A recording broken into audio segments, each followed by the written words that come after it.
estamos nos salmos de romagem, os salmos de peregrinação. Hoje é o Salmo 122, um salmo que vocês conhecem muito, porque é aquele salmo que a gente fala sempre o alegrei-me. Como todo domingo de manhã vocês acordam dizendo alegrei-me. Até parece.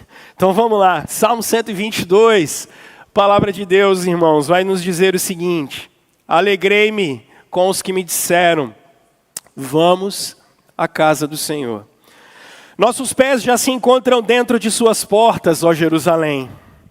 Jerusalém está construída como cidade firmemente estabelecida. Para lá sobem as tribos do Senhor, para dar graças ao Senhor, conforme o mandamento dado a Israel. Lá estão os tribunais de justiça, os tribunais da casa real de Davi. Orem pela paz de Jerusalém. Vivam em segurança aqueles que te amam. Haja paz dentro dos teus muros e segurança nas tuas cidadelas. Em favor de meus irmãos e amigos direi, paz seja com você. Em favor da casa do Senhor nosso Deus, buscarei o seu bem. Vamos orar, meus irmãos. Pai santo e bendito, nós temos sido desafiados semanalmente através da leitura da palavra do Senhor. Que o Senhor, por favor, ilumine o coração do seu povo e que a primeira igreja presbiteriana de Campo Grande seja uma igreja cheia do Espírito Santo. Gente que ama Jesus, gente que foi salva e que é guiada pela sua palavra, que teme o Senhor, que te ama. Para isso, por favor, ilumina o coração da gente. Que a luz do Senhor, advinda do seu Espírito, ilumine a nossa mente e o nosso coração, porque a gente quer compreender as verdades eternas do Senhor. E no tempo da nossa peregrinação, queremos te amar mais e mais, em nome de Jesus. Amém. Amém. Pessoal, lembrem-se que estamos numa grande peregrinação. Estamos numa grande romaria, como nós falamos. Lembrem-se do contexto desses 15 salmos que estamos estudando. E esse é o terceiro. Não? Caramba. É 120, 121, 122, é isso mesmo. É porque eu pensei que já estava no quarto. Não, é.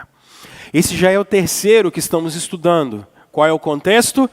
O contexto é que 3 vezes por ano, Israel iria até o templo encontrar-se com o Senhor.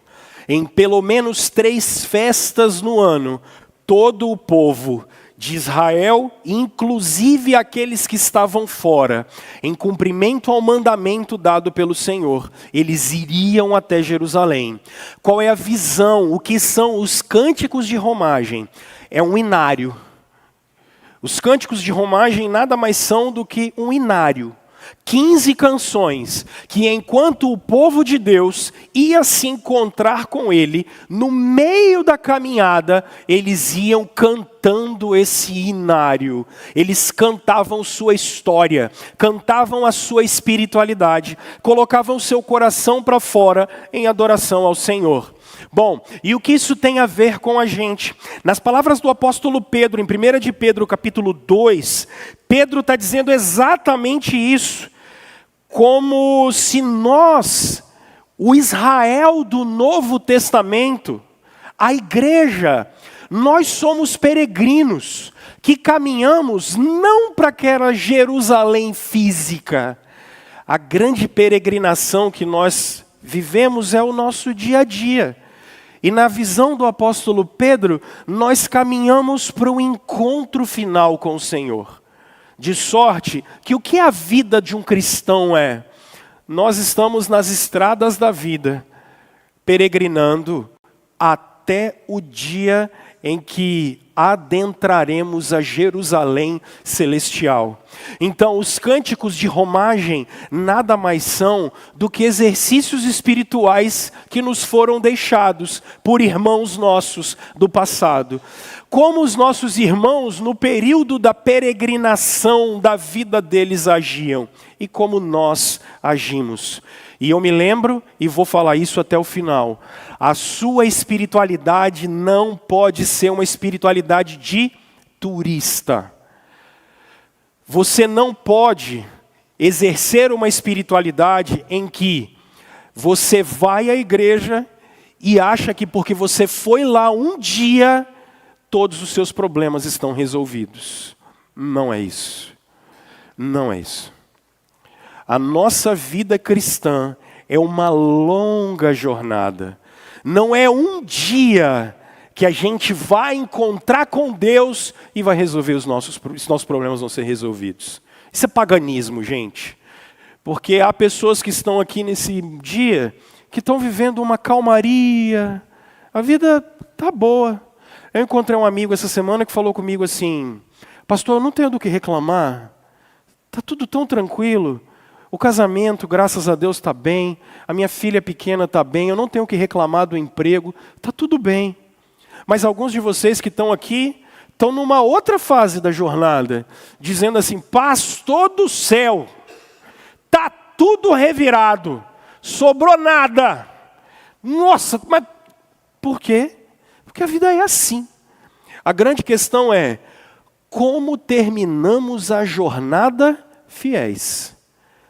Lembrem-se que temos conversado sobre isso. Não são sobre as nossas circunstâncias, mas sobre como mantemos a fidelidade ao Senhor. E é sobre isso que eu quero conversar hoje com vocês. Porque hoje é o Salmo 122. O Salmo 122 tem um autor, diferente dos outros, que não tinham. O mundo de mentiras do Salmo 120 e o da semana passada, que era o da providência, nós não sabemos o autor. Esse é Davi. Davi vai ser o autor do Salmo 122, o que nos ajuda a interpretar o texto, fica muito mais fácil. Porque o Davi vai ser aquele que vai ser responsável por começar a juntar o material para construir o templo. Davi vai ser o responsável por começar aquelas obras iniciais em Jerusalém.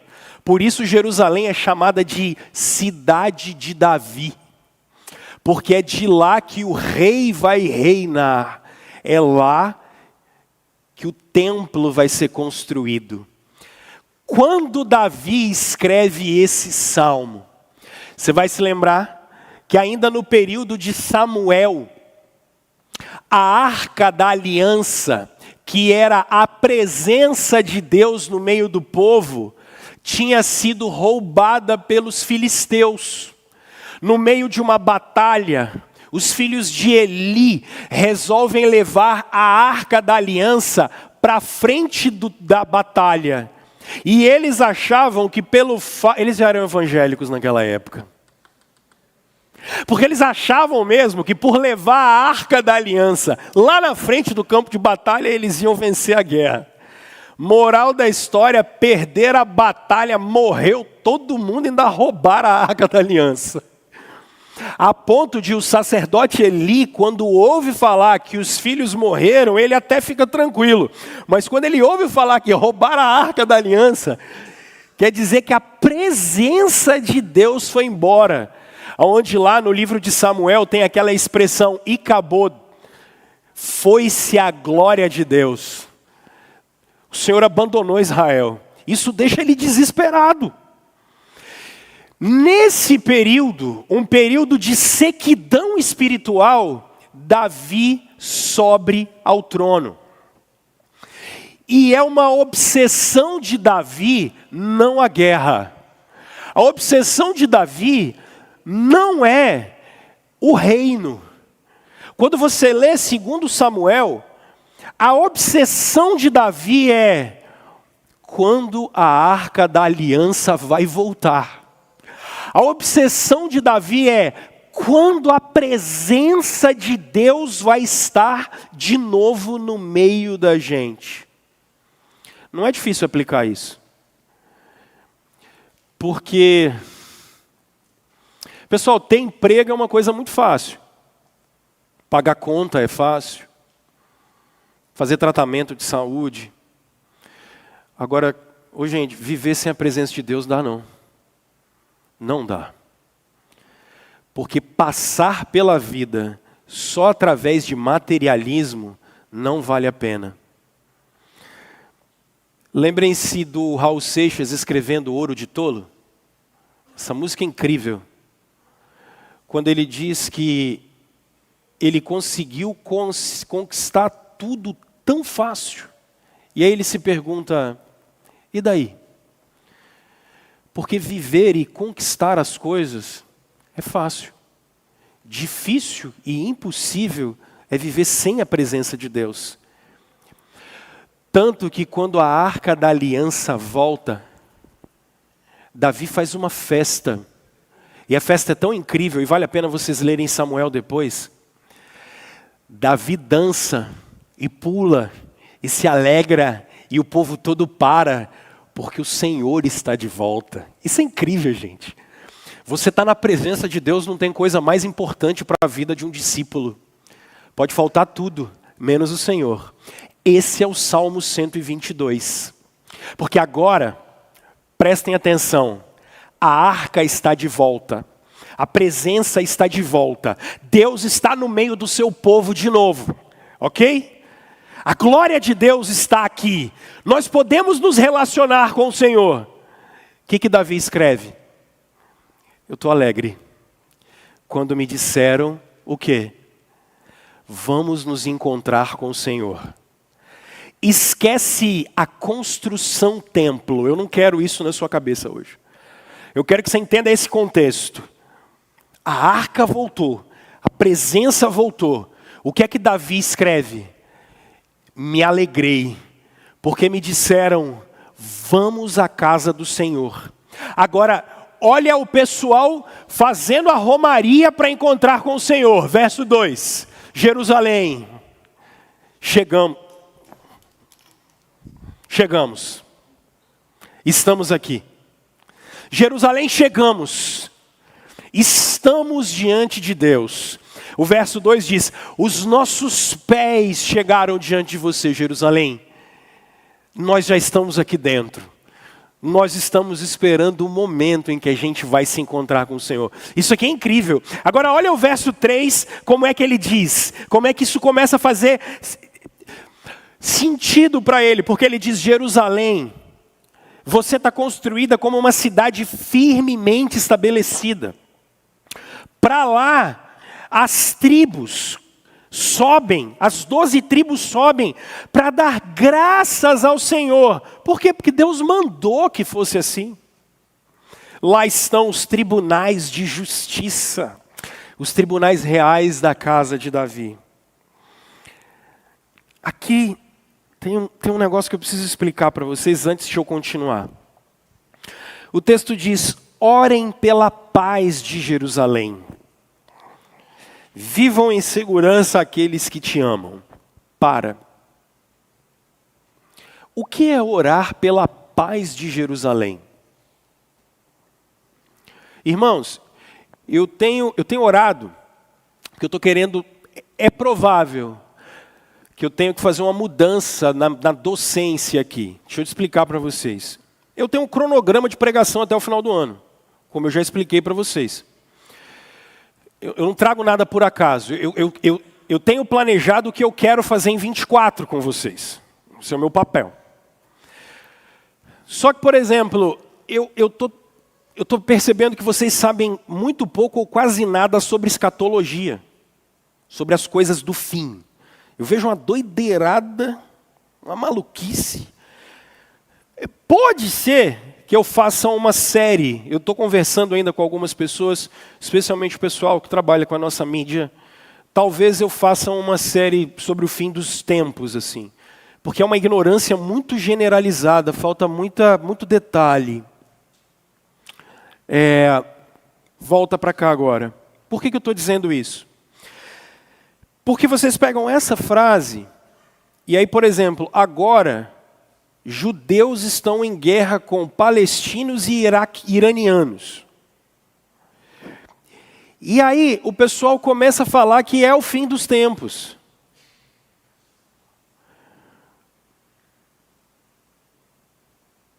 Viram o cansaço que dá? Esse Estado de Israel moderno não tem nada a ver com o Estado de Israel de Davi. Essa turma está numa guerra de extermínio. E o que que você tem que orar? Para que morra o menos de pessoa possível de qualquer lado. Não gastar um dia de preocupação com um problema que você nem vai conseguir resolver. Esses caras estão brigando desde Ismael e Isaac. Eles estão numa confusão já há 4.000 anos. Você não pode fazer nada por isso. E isso não tem nada a ver com a volta de Jesus. Nada. Que Deus dê graça para que não haja mais conflitos no mundo. Mas para isso só não vai ter quando Jesus voltar, pessoal. Até lá vai ter guerra até não poder mais. Então, de que lado que você está? Eu do lado de Jesus, pedindo a Deus para esse povo parar de brigar. Porque nunca é bom quando tem guerra nenhuma, em lugar nenhum. Mas isso, o que isso tem a ver com a Bíblia? Nada. Porque sempre vai ter guerra. Sempre teve. Isso não tem nada a ver com a escatologia inaugurada. Agora, o que é então que esse texto está dizendo por orar pela paz de Jerusalém? Lei e Evangelho, antiga aliança e nova aliança. Jerusalém, Israel, Antigo Testamento, povo de Deus, lugar de habitação de Deus. Novo Testamento, nada de Israel. A igreja continua o que Israel era. Deus não tem aliança com Israel, Deus não tem pacto com Israel, nada. Deus tem aliança com a sua igreja, Deus tem pacto com o seu povo. Ah, mas e Deus tem alguma coisa especial para judeu? Tem, se eles se converterem. Assim como tem para brasileiro, argentino, grego, japonês, palestino, russo, chinês, ucraniano, qualquer um que se converter, Deus tem uma coisa especial para eles. Ah, mas tem que olhar para aquela janela. Que janela, meu filho? Que janela? Para de viajar na maionese. Não tem janela nenhuma. Mas a janela 1040, para de doideirada. Isso acabou. A igreja continua o que Israel era no Antigo Testamento. Lá a nação, o povo ia lá adorar. Agora Deus procura adoradores. Acabou. Mas pastor, a gente tem que olhar para Israel. Para quê? Só se for para ter pacote de viagem. Que deve ser bonito visitar aquele lugar, viu? Sem bomba, é claro. O que é orar pela paz de Israel? É por isso que nós somos bons amilenistas. Nós estamos no milênio.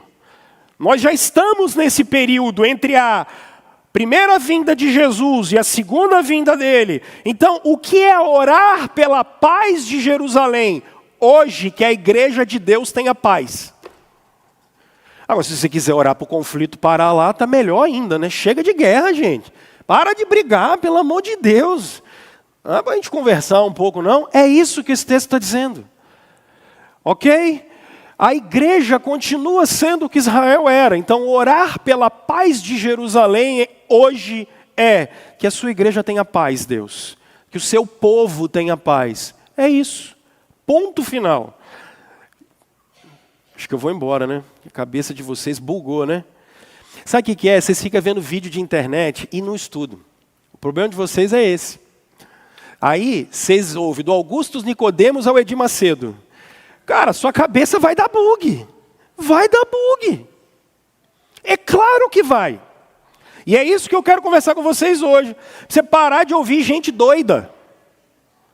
E começar a ter uma sã doutrina. Há uma visão bíblica bem estabelecida. A gente tem uma doutrina bem estabelecida. E não precisa desse monte de coisa.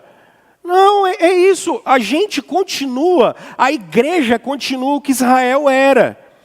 Então, orar pela paz de Jerusalém hoje, na nova aliança, é, Senhor, que o teu povo tenha paz.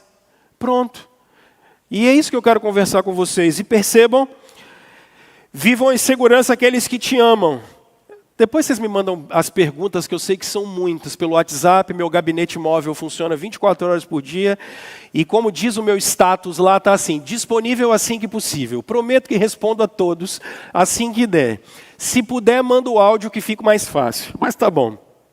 Não se mata, tá? Jesus está vivo. Haja paz dentro dos teus muros e segurança nas tuas cidadelas. Em favor dos meus irmãos e amigos direi, paz, shalom com você. Em favor da casa do Senhor nosso Deus, buscarei o seu bem. Irmãos, o que esse texto está trabalhando? Ele está trabalhando de culto. Esse texto está falando de culto.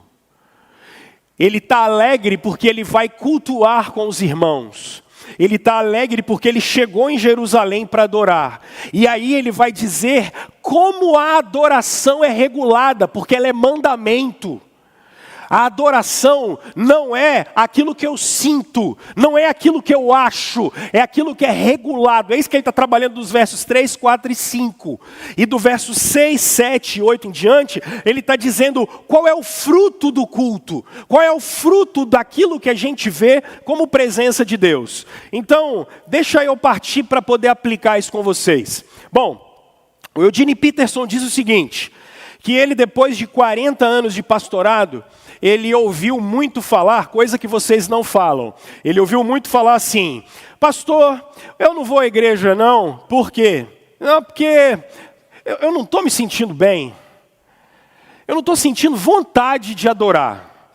É só as ovelhas dele, as minhas não falam isso não, né? Tem gente que diz que não vem à igreja porque seria hipócrita. Vocês são muito hipócritas, bicho. Vocês são demais. Cara, peca com argumento ainda, é brincadeira. O cara, olha o argumento dele. Não, eu não estou me sentindo bem, então como eu não estou me sentindo bem, eu não vou adorar, porque eu vou ser um hipócrita a adorar a Deus. Não, você é um hipócrita por criar uma teologia hipócrita e mentirosa. Porque você não adora a Deus porque você se sente bem ou não.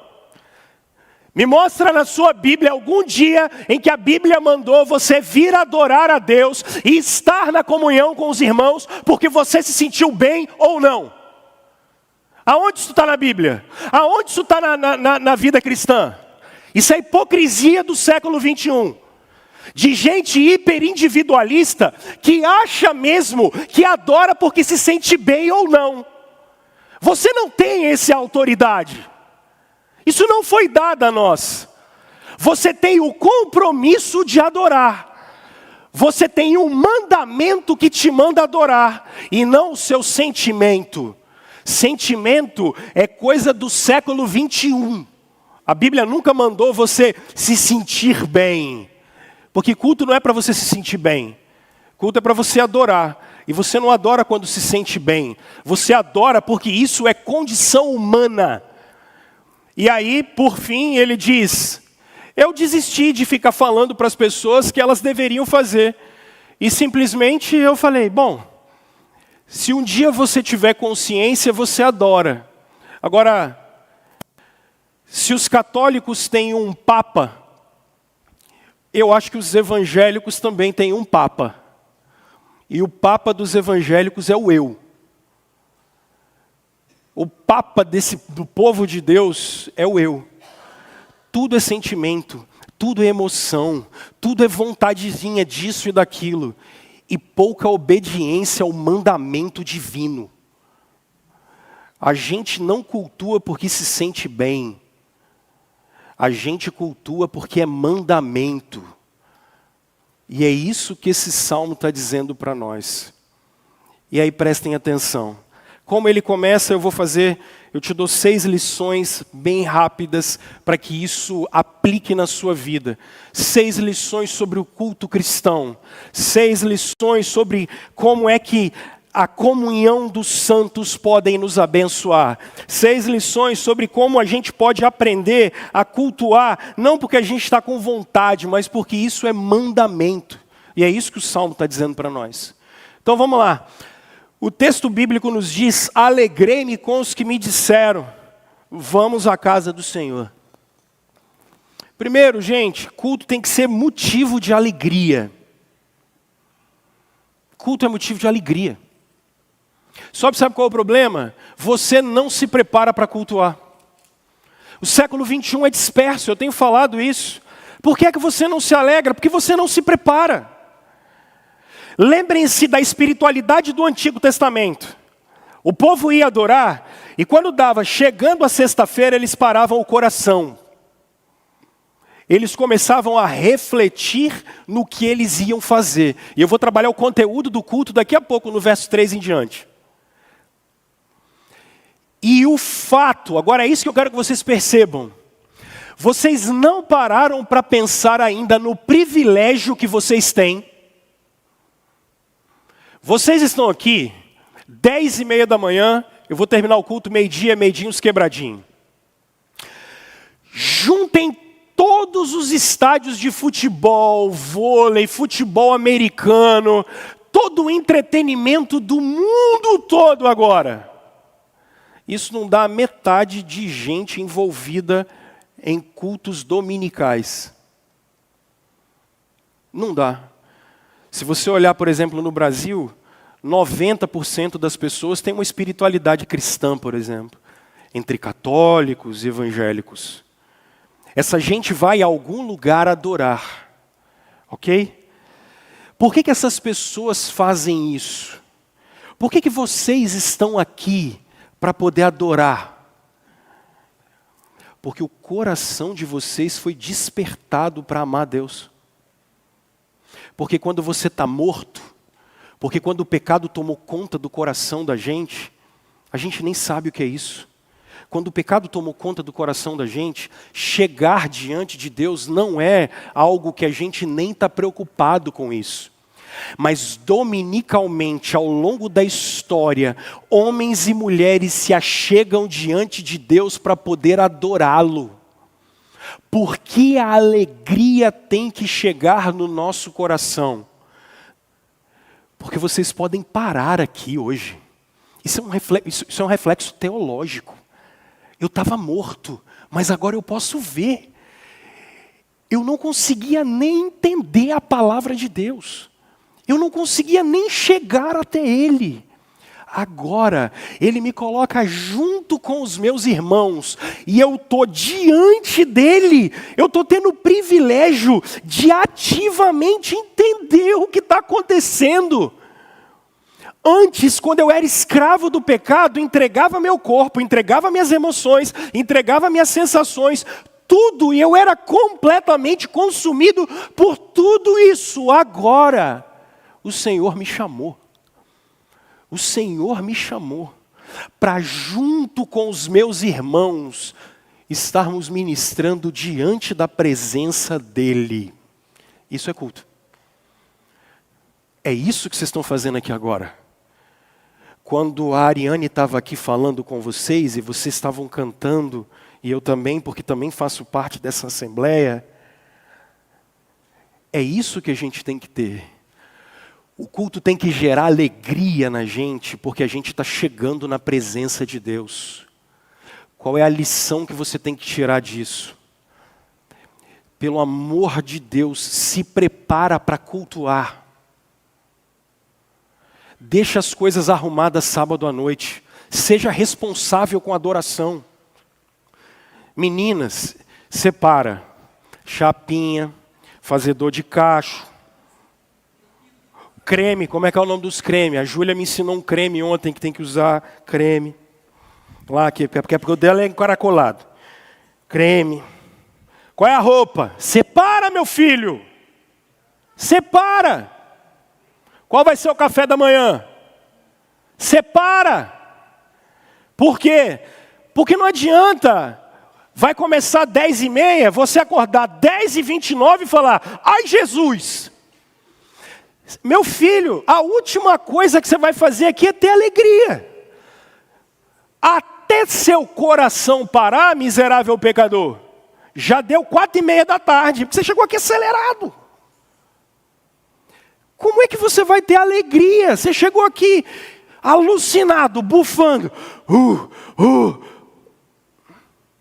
Então, famílias, na hora de sair de casa, pelo amor de Deus, menos briga. Se organizem, gente. Se organizem para sair de casa. Sai um minutinho mais cedo. Conversando com o meu mentor teológico, que é o Mike Gorin, ele dizendo para a gente assim, vocês brasileiros são engraçados, Para que existe horário para vocês? Para vocês chegarem atrasados. A gente é muito irresponsável, cara. Atrasa com calma, a gente é assim. A gente é muito irresponsável. Qual é o cerne da minha reflexão aqui? Se você não se prepara, você não consegue contemplar. Se você não cuida, se você não prepara o coração, você chega bufando. Até você acalmar, eu já impetrei a bênção. Alegria vem pelo fato de estarmos diante de Deus. Alegrei-me.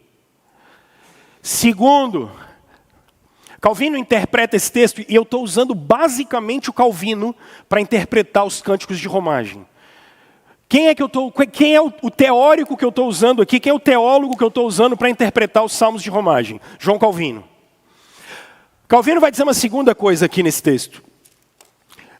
O culto tem que gerar alegria, porque eu estava perdido e vim para cá. Ok. Agora, eu alegrei-me. Calvino vai pegar uma expressão aqui, ele vai dizer assim: naqueles que me disseram, vamos à casa do Senhor. Culto é experiência comunitária. A alegria está naqueles. Eu estou alegre com o Juninho. Eu estou alegre com o Pedro. Estou alegre com a Manu. Eu entendo que o Daniel é meu irmão. Então o fato de nós sermos irmãos, olharmos a comunidade dos santos, isso gera uma alegria. Porque isso é uma experiência comunitária. Acaba de uma vez por todas com essa ideia turística de igreja. O que eu quero dizer? O cara vem num final de semana e falta 8. E aí eu chego para ele e falo bem assim: e aí, Manu, o que aconteceram nas 8 semanas? Claro que as pessoas têm problemas, tá, gente? Isso é fato, tá doente, sei lá, alguma coisa assim. Isso acontece. Mas a gente, via de regra, não entendeu que culto não se faz sozinho em casa. Você pode fazer exercícios devocionais em casa. Serve para vocês que estão assistindo aí também, tá? Desliga esse negócio, corre para cá que ainda dá tempo. 6 horas, tem culto de novo. Vai virar corte no meio de semana isso. Já vi isso. Vocês conseguem entender? A gente até transmite. Mas por que a gente transmite? Sei lá, porque às vezes você teve um problema. Então a gente quebra um galho. Agora, qual é a obrigação da gente? Eu estou com meus irmãos. A minha experiência é com meus irmãos. Eu estou junto com o povo de Deus, na presença do Senhor, louvando o seu nome. Isso é adoração. Isso é culto. A vida da gente vai gerar alegria quando a gente cultua o Senhor e quando a gente tem essa experiência comunitária. É assim que a peregrinação da gente vai acontecendo. Agora preste atenção na terceira lição que o Davi vai trazer para a gente. Verso 3. Jerusalém está construída como cidade firmemente estabelecida. Para lá sobem as tribos do Senhor, para dar graças ao Senhor. Conforme o quê? Conforme o mandamento dado pelo Senhor. O que o Davi está querendo dizer com isso? A ideia de Jerusalém ser firmada aqui, a expressão firmada, significa que Jerusalém tem torres e muros muito bem firmados. Quer dizer que a justiça de Deus opera nesse lugar. É por isso que a justiça de Deus está no meio da igreja e do povo dele. É isso que o texto está querendo dizer. Agora, percebam, por que as tribos vão adorar? Porque Deus disse que elas deveriam adorar. E como elas iriam adorar? Como Deus disse que elas deveriam fazer. Agora olha para cá que eu preciso disso. Eu preciso da sua atenção. Culto é regulado por Deus. Eu vou repetir. Culto é regulado por Deus. Presta atenção nisso que eu vou dizer. Quem regula o culto? A palavra de Deus. Quem regula a adoração? A palavra de Deus. Nós, como uma igreja presbiteriana reformada, a gente segue um princípio regulador de culto. E para nós é a Escritura que diz como a gente adora. É isso que o verso 3 e 4 estão dizendo. O Hudson hoje foi quem fez a liturgia aqui. Qual é o primeiro momento do culto? Se você não chegou atrasado. A gente lê a palavra.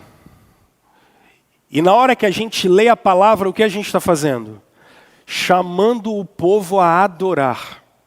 Essa é a experiência de Isaías e de Neemias. O povo diante de Deus adora. É a comunhão dos santos, Neemias capítulo 8. É o povo que chega para adoração. Nós estamos chamando o Senhor e chamando o povo, porque a gente vai começar uma reunião santa, em volta do nome de Cristo, mediados pela palavra.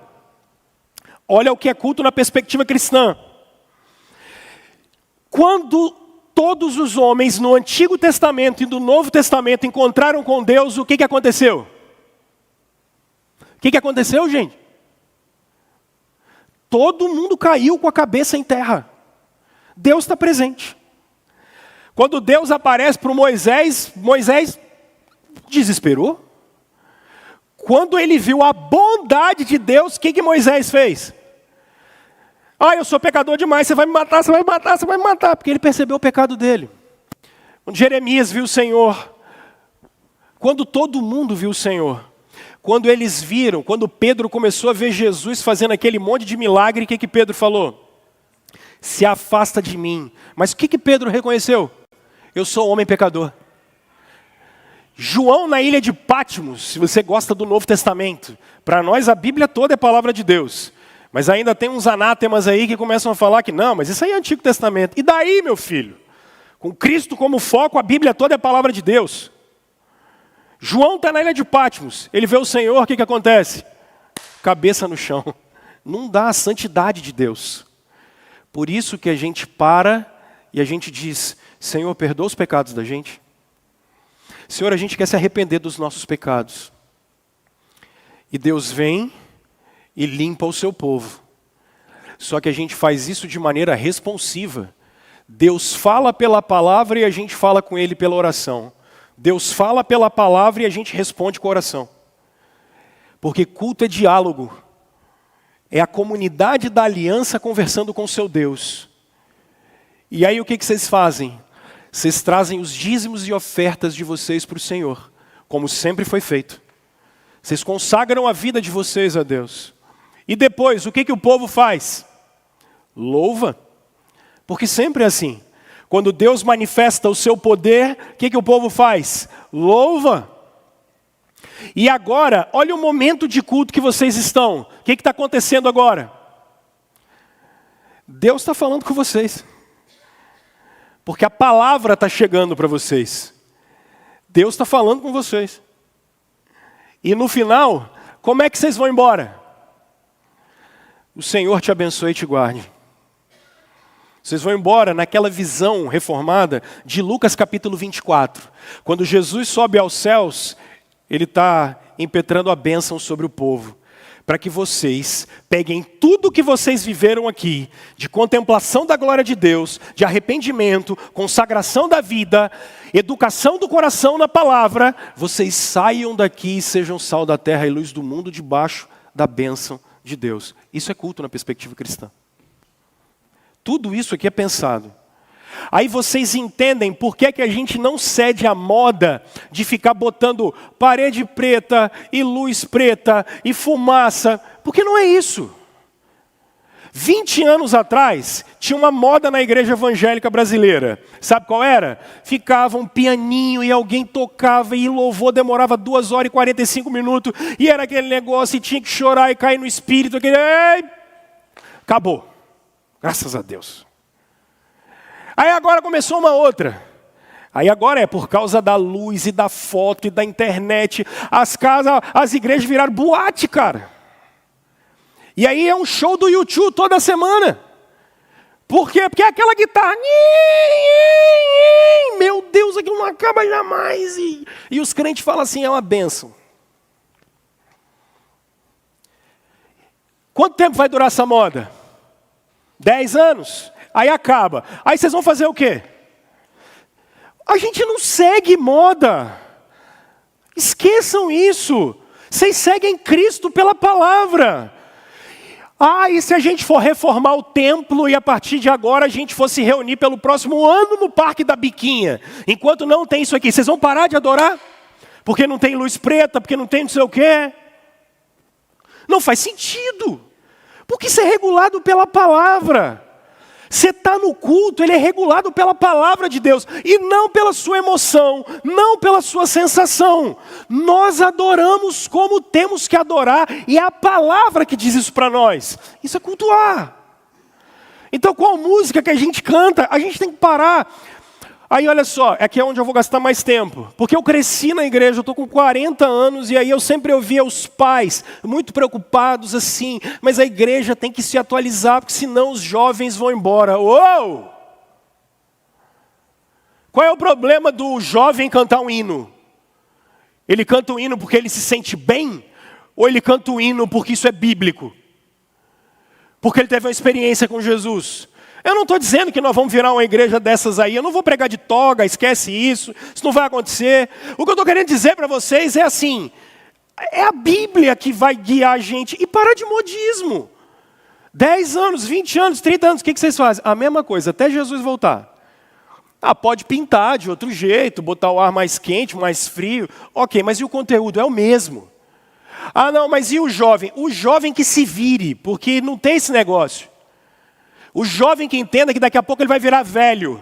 Isso aqui não é para moldar a ele, é ele que se molda a Cristo. E a igreja continua.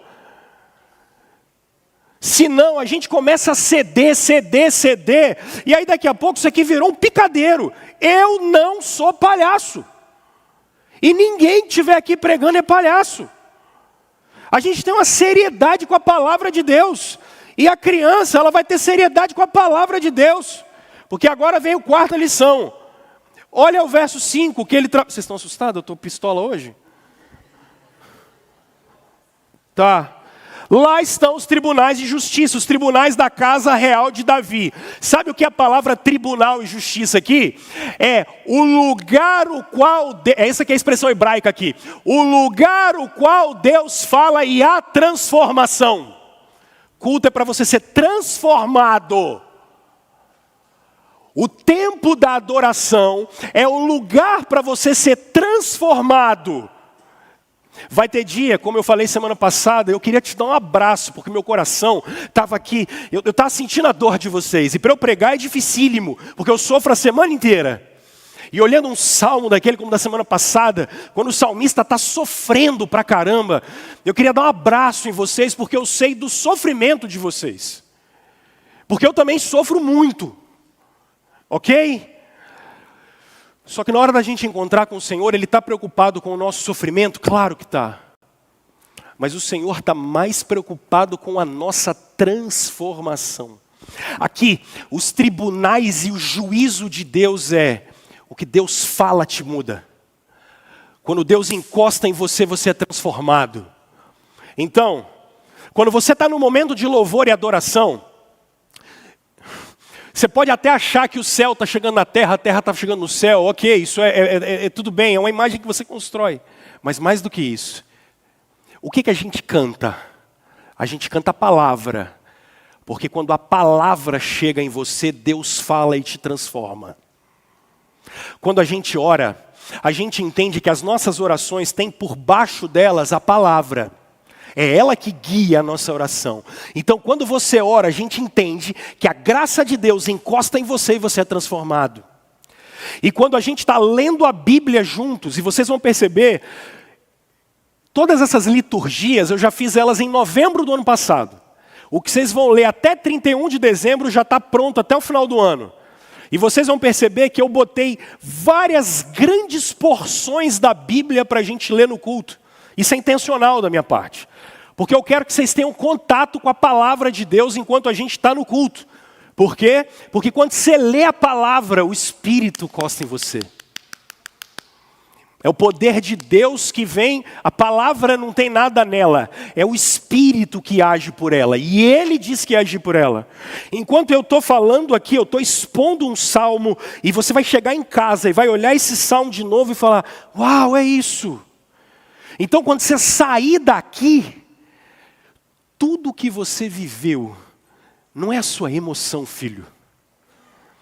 É você sair e falar assim, o encontro com Jesus foi bom demais.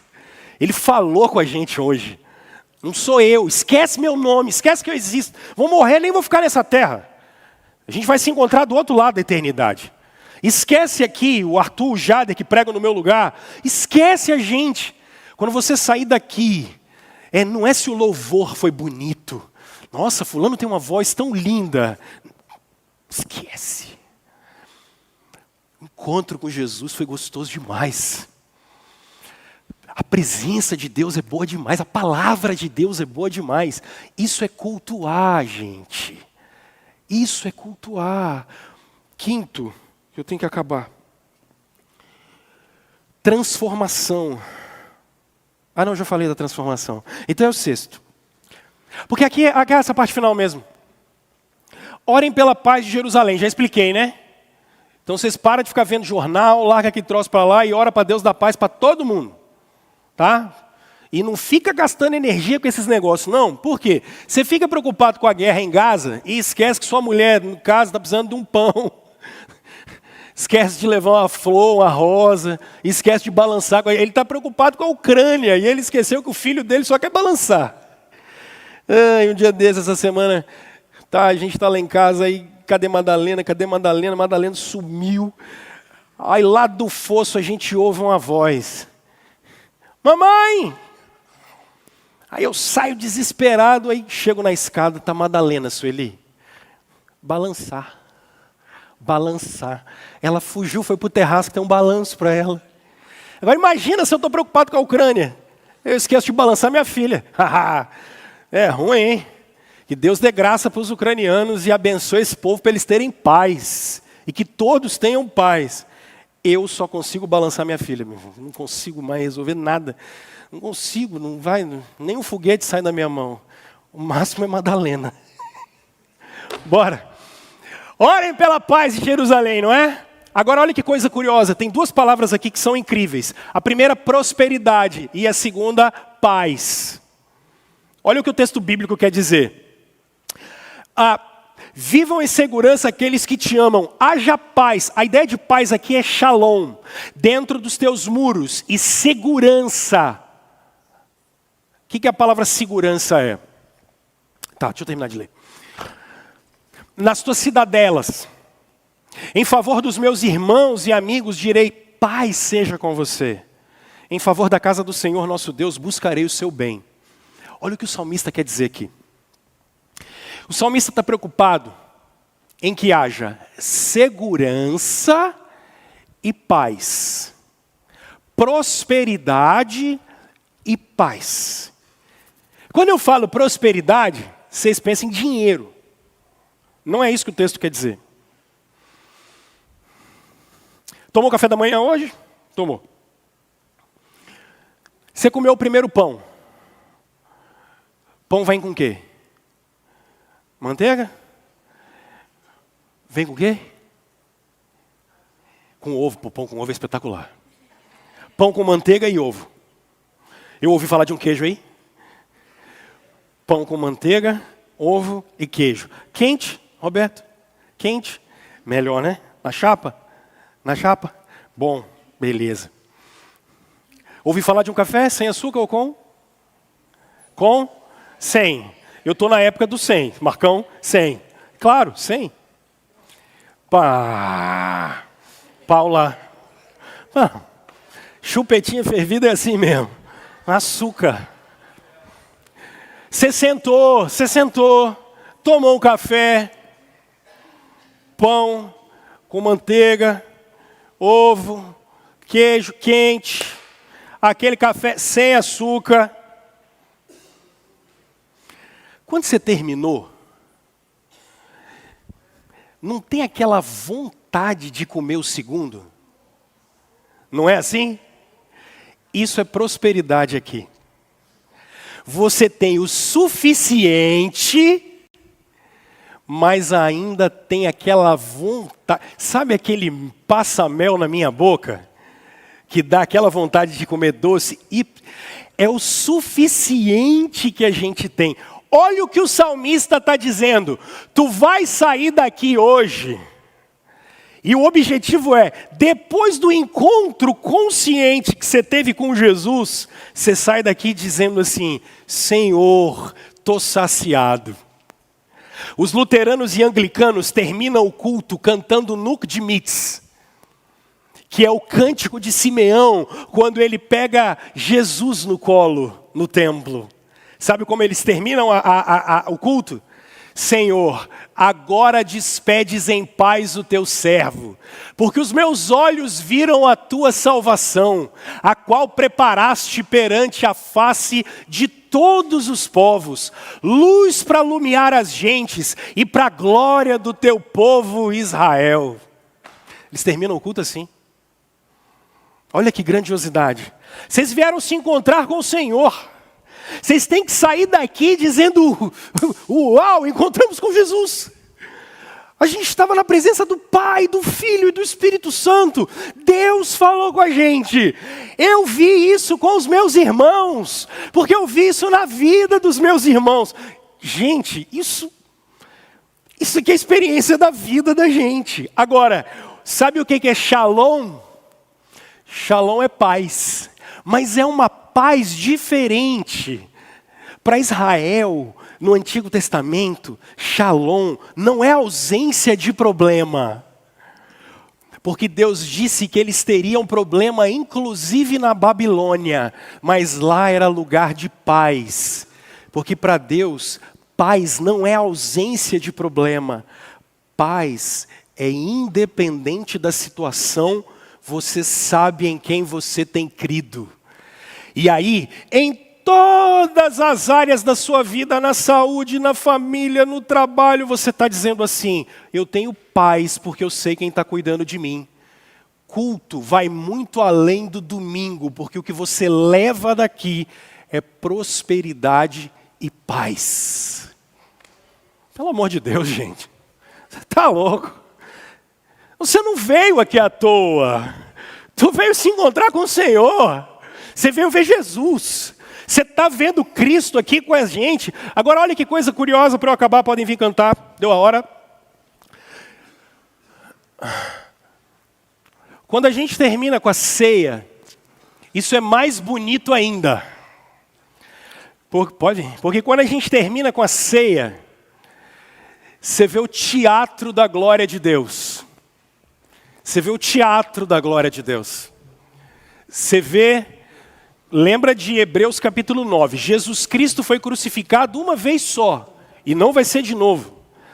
Cada culto não é a crucificação de Jesus. Essa é a teologia da missa. Isso não é nosso.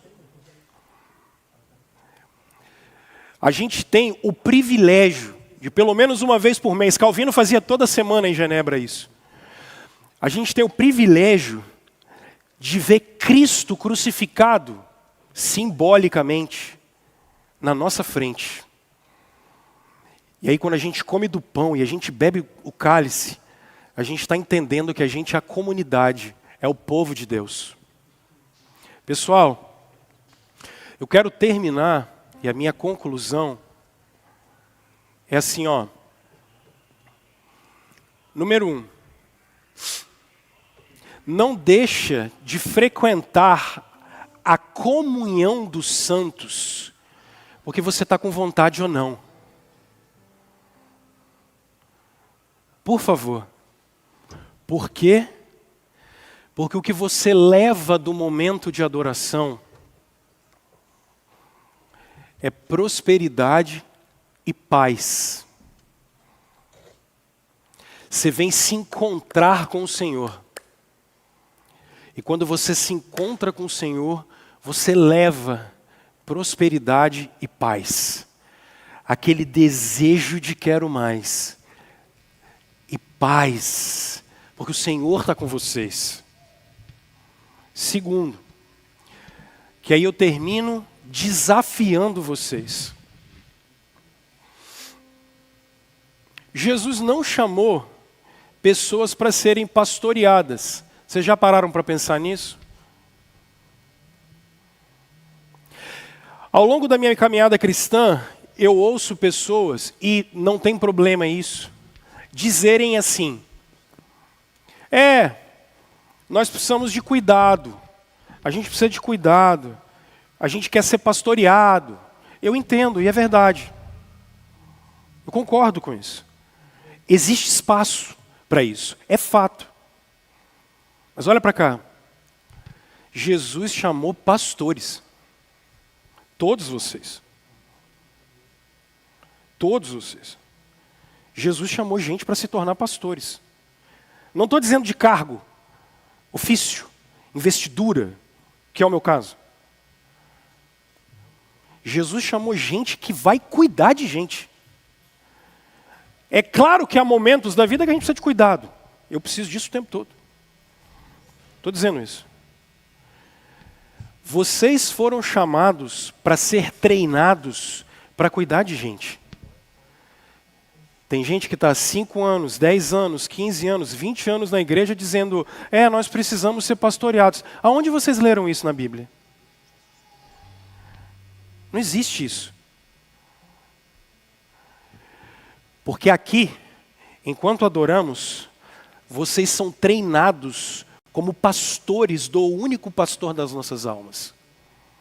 Vá para casa, pegue tudo o que você está aprendendo ao longo de todos os anos, e quando eu terminar impetrando a bênção, saia dali sabendo que o seu campo missionário começa quando você sair desse lugar. Você vai ser sal da terra e luz do mundo. A gente precisa de crentes que venham se fortalecer no Senhor, para ir embora, cuidar de um mundo caído, perdido e que necessita da graça de Deus. E está esperando por mim e por vocês. Para ser chato, porque crente é chato? Não, mas para cuidar das pessoas. Para ser fortalecido no amor de Jesus e abençoar a vida das pessoas. Isso é culto. Lugar de ter o coração e a alma fortalecidos. Lugar do coração ser educado. Para que a justiça de Deus invada o mundo. Esses somos nós, irmãos. No tempo da nossa peregrinação, culto, encontro marcado dos discípulos de Jesus.